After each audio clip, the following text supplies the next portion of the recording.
ইয়া আইয়ুহাল্লাযীনা আমানু কুতিবা আলাইকুমুস সিয়ামু কামা কুতিবা আলাল্লাযীনা মিন ক্বাবলিকুম লাআল্লাকুম তাত্তাকুন। ও বিশ্বাসীরা, তোমাদের জন্য এই রমজান অবতারিত করা হয়েছে, উপহার দেওয়া হয়েছে। যেমনটি তোমাদের পূর্বে যারা এসেছিলেন নবী পয়গম্বর এবং তাদের সঙ্গে বিশ্বাসীদের জন্য, তেমনটি তোমাদের জন্য এটা করা হবে।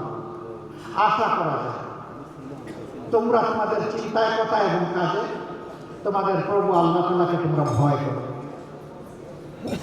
এই ভয় করার নীতি তোমরা অবলম্বন করে চলবে।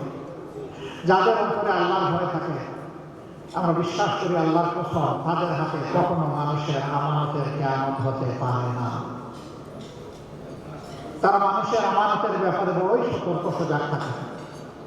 আল্লাহ তাআলা আমাদের সকলকে দেন আল্লাহ তাআলার সৃষ্টি সেই আমানতের পবিত্র হেফাজত করার তৌফিক আল্লাহ আমাদেরকে দান করেন। আপনাদের সকলকে আমি আরেকবার অন্তরের অন্তঃস্থল থেকে গভীর কৃতজ্ঞতা, ধন্যবাদ জানিয়ে এই রমজানের শিক্ষাকে বুকে ধারণ করার তৌফিক মহান মাবুদের দরবারে কামনা করে যারা এখানে উপস্থিত হয়েছেন তাদের সকলের জীবনের সুস্থতা, দীর্ঘ হায়াত এবং জীবনের সফলতা কামনা করে আমার বক্তব্য এখানে শেষ করছি।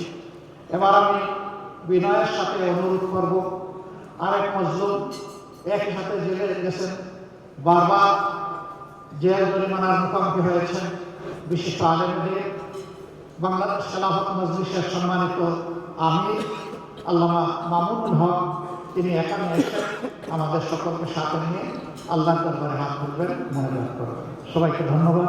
আসসালামু আলাইকুম ওয়া রাহমাতুল্লাহ।